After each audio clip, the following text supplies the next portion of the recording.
For my sister's big wedding, my family invited my 11-year-old son, but not my 9-year-old daughter. We've all decided she shouldn't come, they said. I just replied, noted. We won't be attending. Then I made one quiet change. 3 weeks later, their lives were falling apart. If you'd walked into my kitchen that week, you would have thought we were preparing for a small royal coronation. Not because we're royal. We're not. My family sells that illusion the way some people sell essential oils, aggressively and with a suspicious amount of confidence. But my daughter Ruby had turned Brooke's wedding into a project, a mission, a full-time job with unpaid overtime.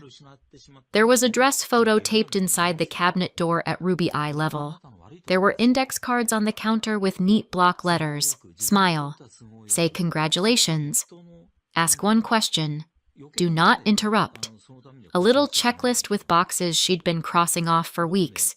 And there was Ruby, in her favorite spot at the table, shoulders tense with determination, asking me for the 97th time, Mom, what do I do if someone asks me what I want to be when I grow up? I glanced up from the sink. You tell them the truth. Ruby frowned. The truth can be wrong. That depends on the person, I said. Owen, my 11-year-old, walked by and snagged a grape from the bowl. Tell them you want to be a dragon. Ruby didn't even look at him. That is not an acceptable career. It's a hobby, Owen said, and I watched him drift closer to Ruby like a little guard dog. He wasn't loud about it. He never was. He just hovered, ready to block a comment, hand her a fidget, change the subject, like he'd been training for this in secret.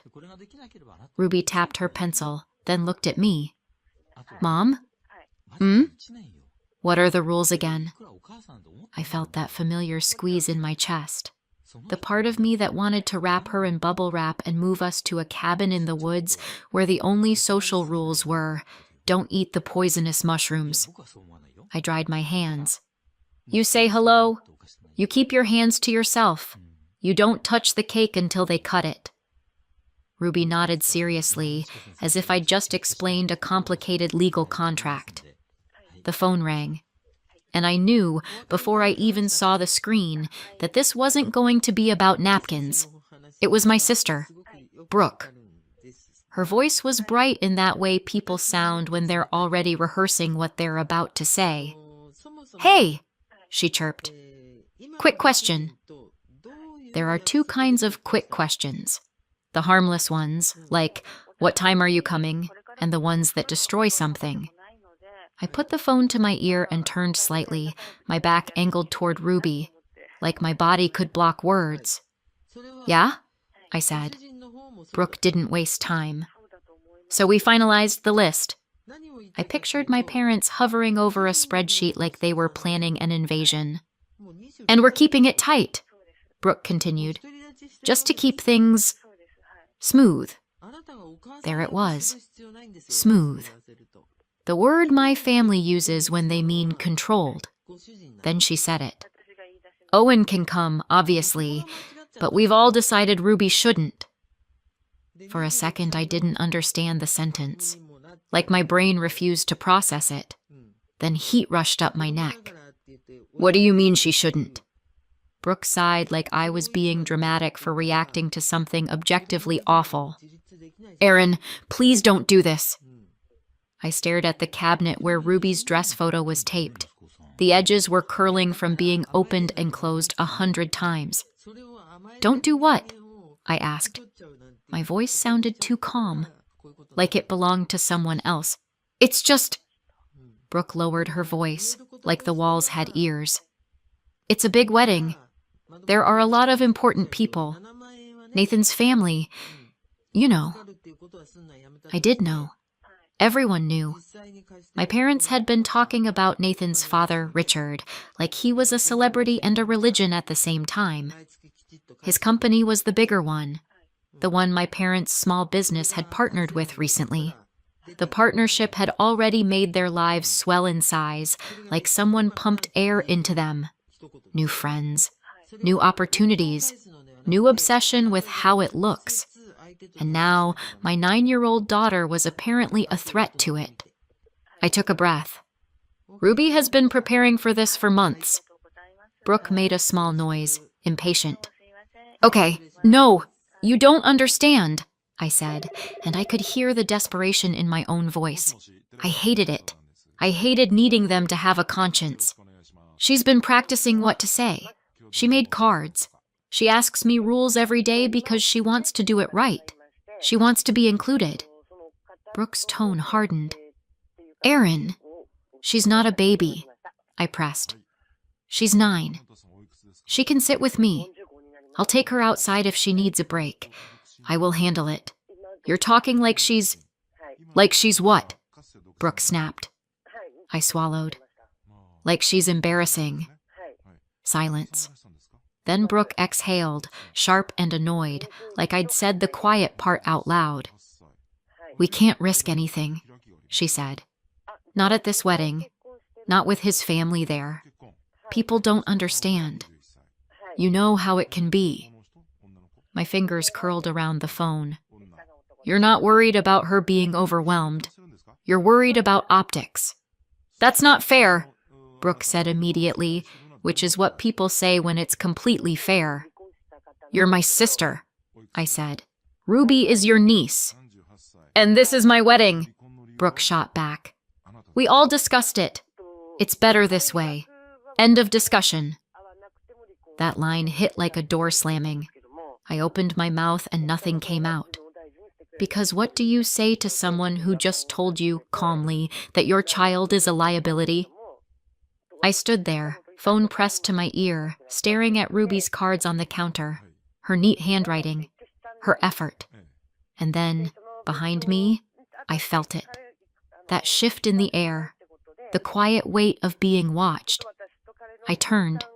Ruby was standing in the doorway, clutching one of her index cards so tightly the paper bent. She had that expression she got when she was trying to keep her face neutral. The one that always made my throat burn because it looked like a child doing CPR on her own feelings. I didn't know how much she'd heard, but I knew she'd heard enough. Brooke was still talking. Erin, are you there? I couldn't take my eyes off Ruby. Ruby didn't ask a question. She didn't offer a solution. She didn't say, I can be good. I can be quiet. I can try harder. She just swallowed, once, like she was forcing something down. And her voice came out too small. Okay, she said. That was it. No bargaining, no panic. Just acceptance. Like she'd already learned that effort doesn't always earn you entry. I ended the call without saying goodbye. My hands shook. Not wildly, just enough to make me furious. Ruby's eyes flicked to the dress photo inside the cabinet, then away. She walked to the counter, picked up her cards, and stacked them neatly, as if tidiness could make it hurt less. I turned back to my phone. There was a family chat. Of course there was. My family loves group chats. It gives them an audience. I didn't call. I didn't talk it out. I didn't write a paragraph explaining my daughter's humanity. I just typed, noted, we won't be attending, and hit send. For a second, nothing happened. Then my phone lit up like a slot machine. Mom. Erin, don't do this. Dad. This is one day. Brooke. You're making it into something it isn't. Someone else. Think about what you're teaching your kids. I didn't respond. Ruby quietly slid her cards into a drawer and closed it, very carefully, like the sound might shatter her. I watched her do it, and something in me went cold and clean. At the time, I didn't know it yet. None of us did. But that single decision, to keep Ruby out, would change everything. 3 weeks later, their lives were falling apart. I've been the oldest for as long as I can remember. Not in the cute, I helped pack lunches way. In the, if something breaks, it's my job to fix it way.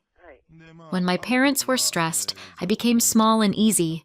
When my sister wanted something, I learned how to give without being asked. It wasn't dramatic. It was just the shape of our family. Mom and Dad were always busy. Brooke was always loud. And I was always the one smoothing the edges. Even when I moved out, I didn't stop being the fixer.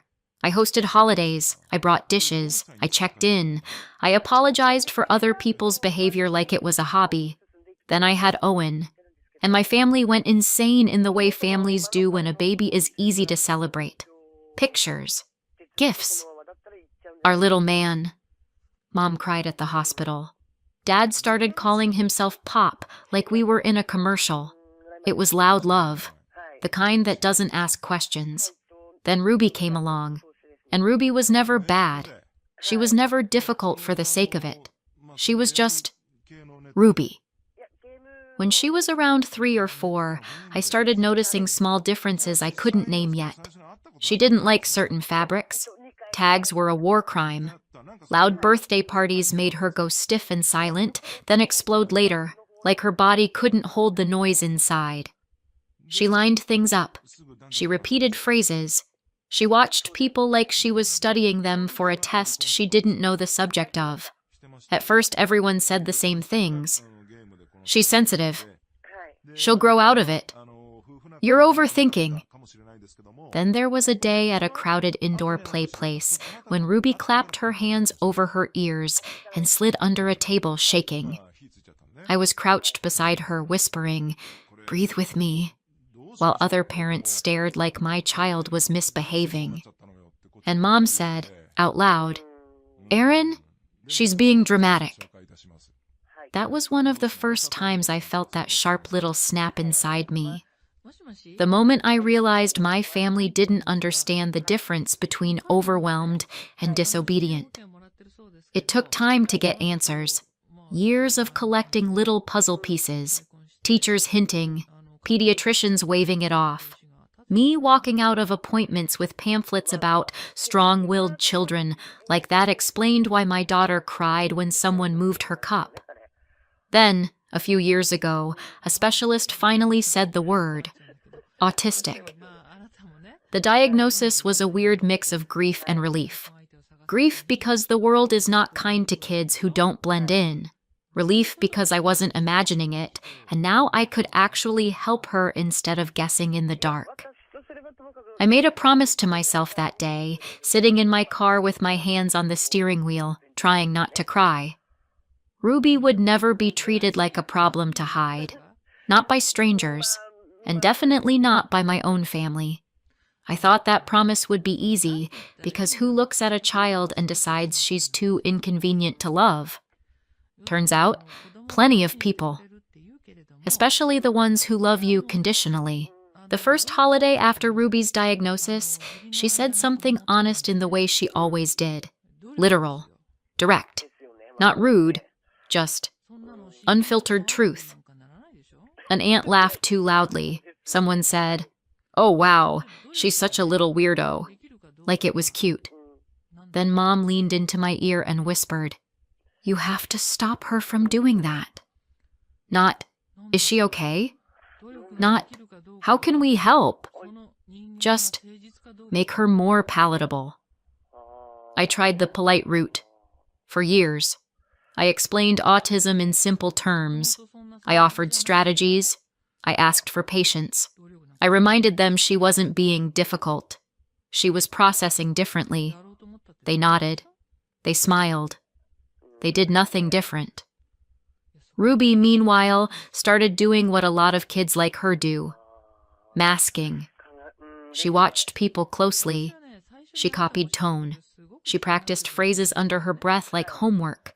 She learned when to laugh even if the joke didn't make sense. She learned how long to make eye contact so people wouldn't say she was rude. She came home from school drained, holding herself together all day like she was carrying a heavy box with no handles. Then she'd collapse into silence on the couch, cheeks pale, eyes unfocused. Owen understood before anyone else did. At family gatherings, he'd drift toward Ruby like gravity. He'd hand her something to fidget with. He'd steer her away from loud kids. He'd jump in with a joke if an adult started staring. He never made it dramatic. He just protected her. My parents, on the other hand, started having important events. A dinner, a work thing, a party where they wanted to impress someone. At one of those gatherings, Ruby said something a little too literal to someone in a fancy suit. I watched the person blink, smile too tightly, and then turn away. Later, Mom pulled me aside and said, "This is exactly what I mean." "Exactly what?" I asked. Mom's eyes flicked toward the room like it was a stage. "We can't have that." That was when she used the word for the first time. Embarrassing. Ruby didn't hear that specific word that night, but she didn't need to. She felt the shift. She always did. She asked me in the car on the way home, very quietly, "Am I hard to bring places?" I nearly swerved off the road. I told her no. I told her she was not too much. I told her the world was too small and we were going to find bigger spaces. But the question stayed with me, because she didn't ask it like a dramatic child. She asked it like someone gathering data. Then Brooke got engaged. And suddenly the family's obsession with important people hit a new level. Brooke started saying Nathan's family like a title. Mom started talking about Richard, Nathan's dad, like he was a prize. Dad was suddenly wearing nicer clothes. Everyone was acting like this wedding was the doorway to a life they'd always deserved. And the thing is, it kind of was. My parents had always run a small business. Nothing glamorous. It paid the bills. It kept them proud. But once Brooke started dating Nathan, everything changed. His father ran the bigger company they partnered with, and my parents' world expanded fast. New contacts, bigger numbers, a taste of money they'd never had. The way they talked, you could almost hear the greed shining through the polite words. Now they were obsessed with keeping everything perfect, because this wedding wasn't just family. It was the future they thought they were finally entitled to. Ruby heard wedding and latched onto it like it was a lighthouse. Her first big formal event. A place with rules, clear expectations, a chance to be included properly. She asked me questions every day, not to be annoying, but because she wanted to do it right. And the hardest part was realizing she wasn't excited like a kid. She was excited like someone trying to earn a seat at a table she'd been hovering outside of her whole life. 3 weeks later, the wedding was over. We didn't go. That part didn't kill anyone. Shocking, I know. My phone still had the old messages sitting there, unread, like a pile of garbage someone expected me to sort. Life at home settled into a quieter rhythm. Owen went back to school like normal. Ruby stopped asking about weddings entirely, like the topic had been quietly buried in the backyard. Easter came next. I've always hosted. It's just what I do. The fixer, remember? But this year, I did something different. I sent the Easter message to the usual family circle. Aunts, cousins, people who show up with potato salad and opinions. I did not include Mom, Dad, or Brooke. No announcement, no warning, no dramatic, "after everything you've done." Just a message with a time and a place, like always. Owen watched me hit send and didn't say anything. He just nodded once, like he understood the assignment. Ruby sat at the table, drawing quietly, pretending not to listen. But her shoulders were less tense than usual, like the idea of not performing was a relief. The group chat responded normally at first. "Do you need deviled eggs? I can bring dessert. What time should we come?" Then the interruption came. "Mom, wait, are we not invited?" The tone was sharp and staged, like she'd stepped onto a stage and adjusted her microphone. Brooke followed immediately. "So first you don't attend my wedding, and now you're cutting us out of Easter? What is wrong with you?" Dad jumped in too, because of course he did. "This is cruel, Aaron. You're punishing everyone." They weren't asking quietly. They weren't texting privately. They wanted witnesses. They wanted the whole family to see me being difficult. Because that's how they win. They make you feel shame under fluorescent lighting.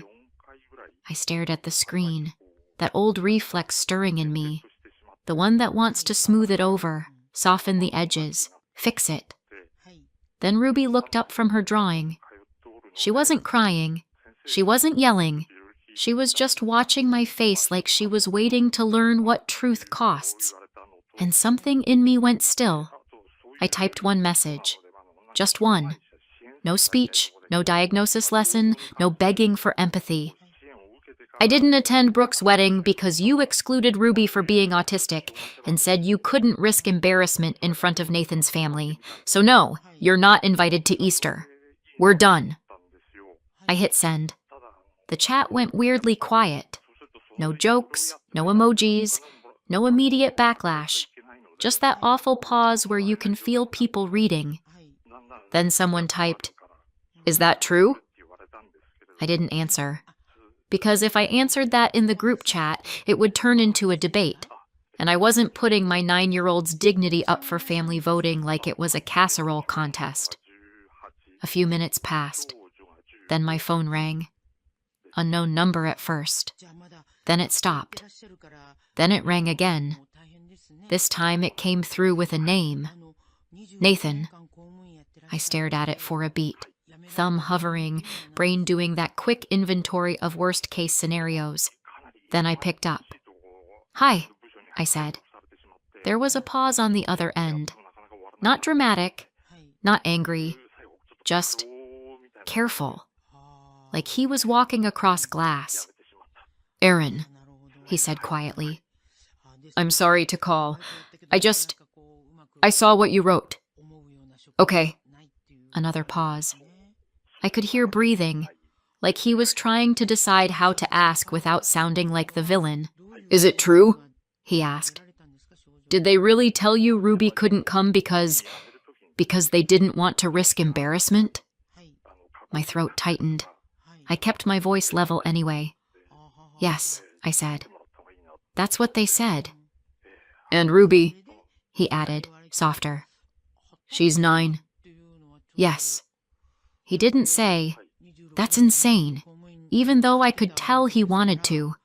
He didn't try to smooth it over. He didn't defend Brooke. He just went quiet for a long moment. Then he said, "I didn't know." "I know," I replied. Another pause. "Thank you for telling me the truth," he said finally. Then he hung up. The next morning, the pounding started. Not a polite knock. Not a, "Hey, can we talk?" Pounding. Owen appeared in the hallway instantly, like he'd been waiting for it. Ruby was behind him, quiet and pale, gripping the edge of her shirt. I opened the door and there was Brooke. Her eyes were red, but not with sadness, with rage. Her hair was shoved back like she'd done it in a hurry. Her whole body looked wired, vibrating. She didn't say hello. She didn't look at Ruby. She launched straight at me like a missile. "What did you tell him?" she hissed. "Who?" I asked. "Nathan, what did you tell my husband?" "Nothing." I kept my voice calm. "He called me. I just told him the truth." Brooke's laugh was sharp and ugly. "Of course he did. And of course you couldn't wait." "I didn't call him," I said. "He asked if it was true. I said yes." Brooke stepped closer. "He left."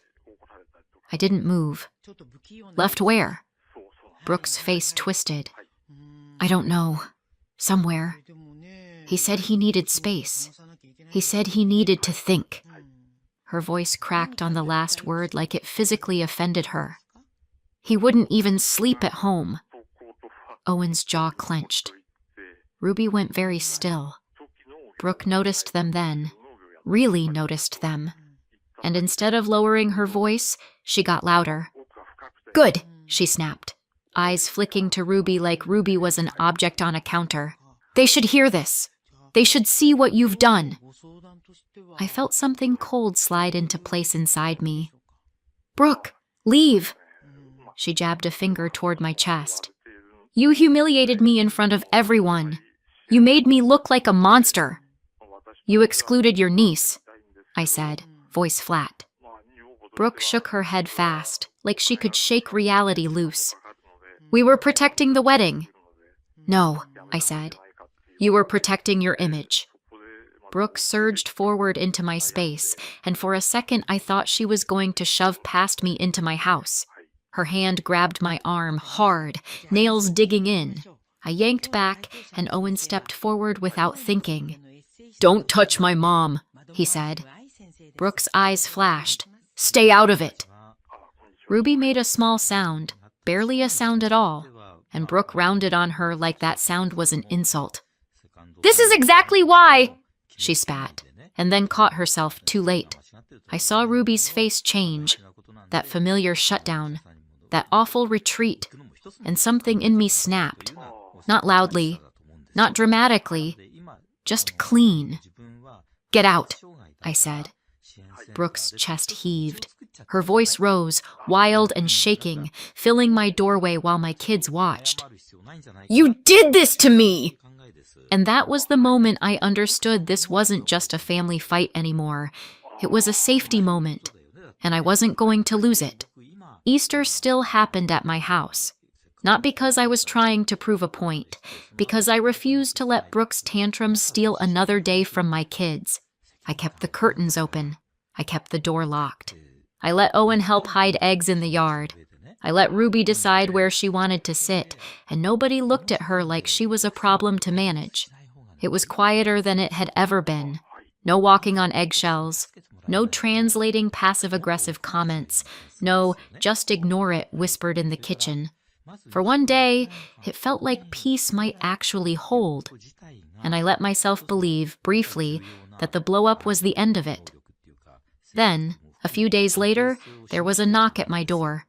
Not pounding, knocking, soft, polite. When I opened it, both my parents were standing there with the kind of smiles people wear when they're trying to sell you something. Mom held a container like it was a peace offering.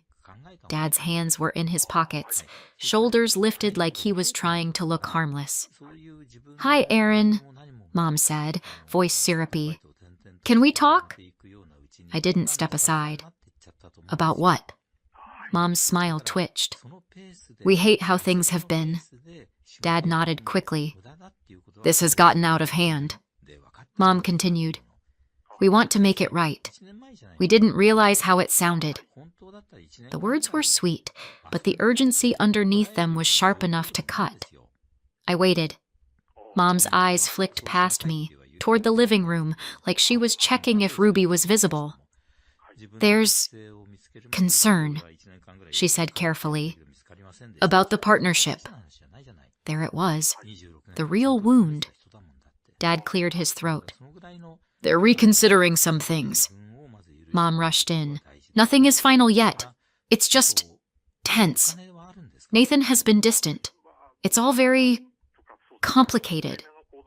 But we think there's a way to fix it. I crossed my arms. Let me guess.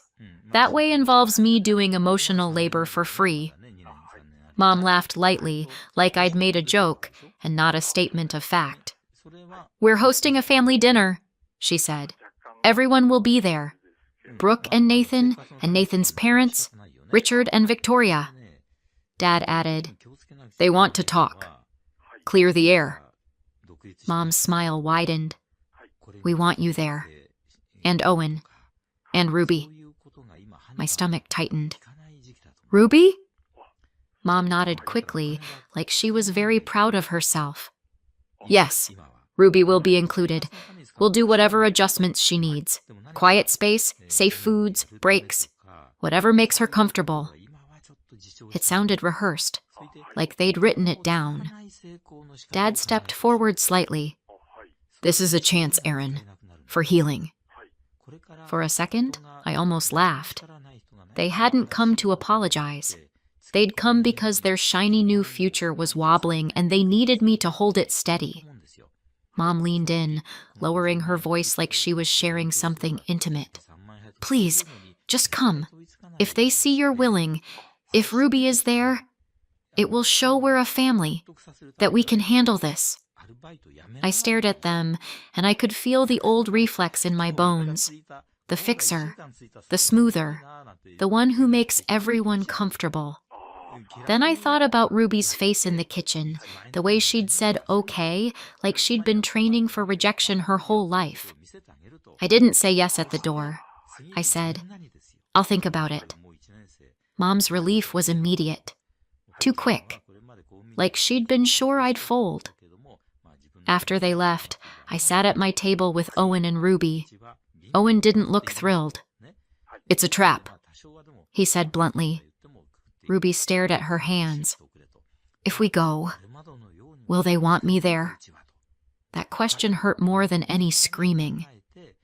"They said you can come," I answered carefully. Ruby's eyes lifted, hopeful in that careful way that always made me want to cry. Not excited, not joyful. Hopeful like she was stepping onto thin ice. I didn't agree because I trusted my parents. I agreed because Ruby deserved one moment where family didn't mean enduring. So we went.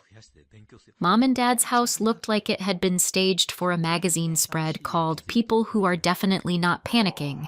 Too clean, too bright, too many smiles.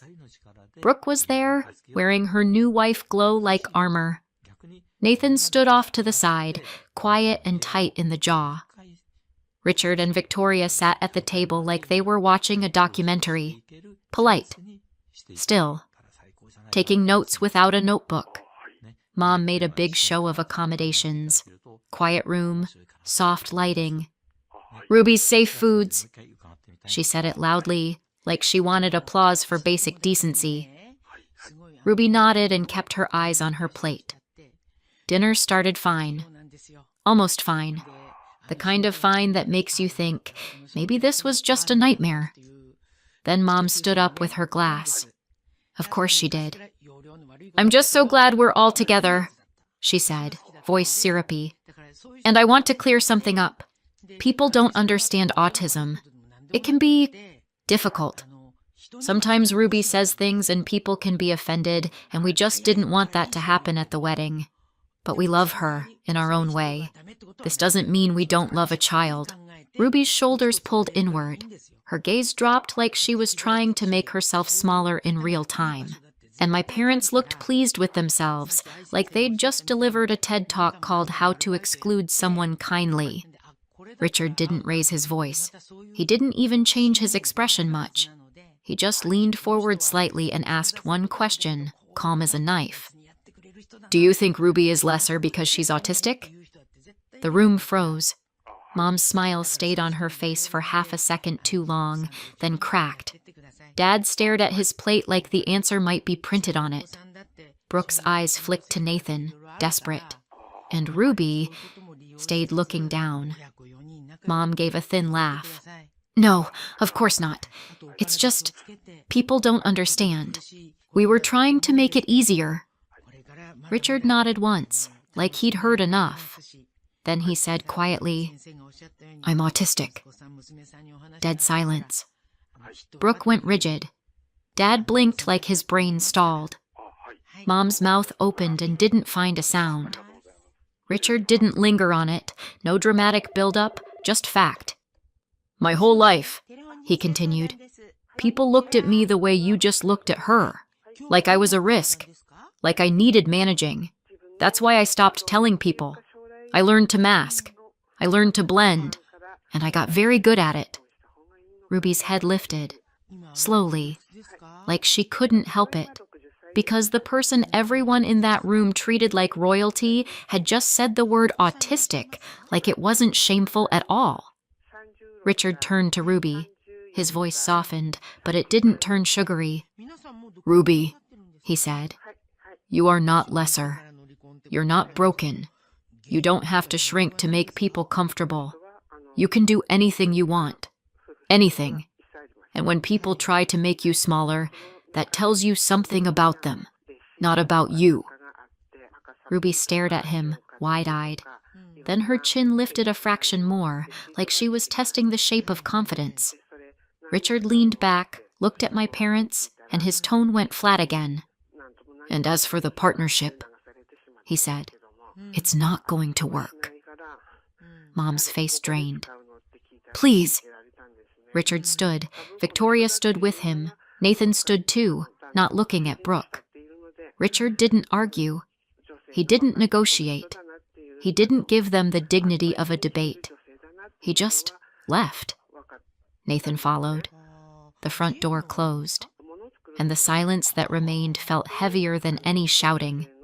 My parents sat there, stunned, like they'd just watched their future walk out on its own legs. Ruby didn't look down anymore. I reached for her hand.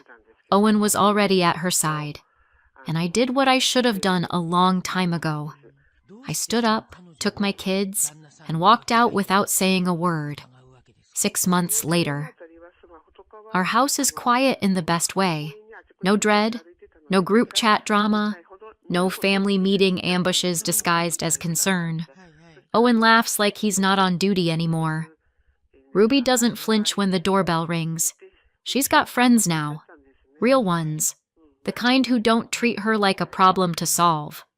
She's still Ruby, still rule-loving, still blunt sometimes, but she says what she thinks without staring at my face afterward like she's waiting to be punished for existing. And me? I'm still no contact. The easiest boundary I've ever kept once I stopped confusing guilt with love. The fallout came in pieces, through other people, like gossip delivered with a side of shock. Brooke's marriage didn't survive the "we excluded your niece because she might embarrass us" conversation. Nathan moved out, then made it official. Divorced. Richard didn't just pause the partnership. He ended it. Clean. Final. The kind of cut you don't stitch back together. My parents tried to scramble. They begged. They blamed me. They tried to spin it as a misunderstanding. But once the bigger company pulled out, everyone else suddenly remembered they had concerns too. Contracts dried up, accounts closed, calls stopped getting returned.